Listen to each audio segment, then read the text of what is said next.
Hello friends, అసలు ఈ విషయం మీకు తెలుసా? గూగుల్, మైక్రోసాఫ్ట్, ఫేస్బుక్ సీఈఓలకు అంత తెలివి ఎలా అని ఎప్పుడైనా ఆలోచించారా? అసలు వాళ్ళు ఏం చేస్తారు? వారికి మనలానే శరీర బరువులో 2% మెదడు, శరీరంలోని 20% శక్తిని తీసుకుంటుంది. కానీ అసలు తేడా ఇక్కడే ఉంది. ఏంటంటే కొన్ని పనులు.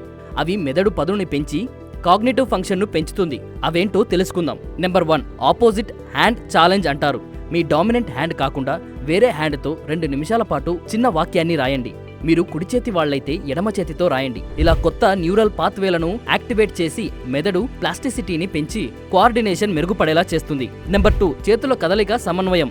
దీనినే హ్యాండ్ మూవ్మెంట్ కోఆర్డినేషన్ అంటారు. కుడి చేతిని క్లాక్ వైజ్ తిప్పుతూ ఎడమ చేతిని యాంటీ క్లాక్ వైజ్ తిప్పాలి. ఇలా 1 నిమిషం పాటు కొనసాగించాలి. తరువాత రివర్స్ లో చేయాలి. ఇది మెదడులో ఎడమ కుడి భాగాల మధ్య సమన్వయాన్ని మెరుగుపరుస్తుంది. Number 3, cross lateral movements. నిలబడి ఎడమ చేతితో కుడి మోకాలిని తాకండి. తరువాత కుడి చేతితో ఎడమ మోకాలిని తాకండి. ఇలా 30 సెకండ్ల పాటు ఈ కదలికలను పదే పదే చేస్తే మెదడులో 2 భాగాలను క్రియాశీలం చేసి మెమరీ సమన్వయం, భావోద్వేగ నియంత్రణను మెరుగుపరుస్తుంది.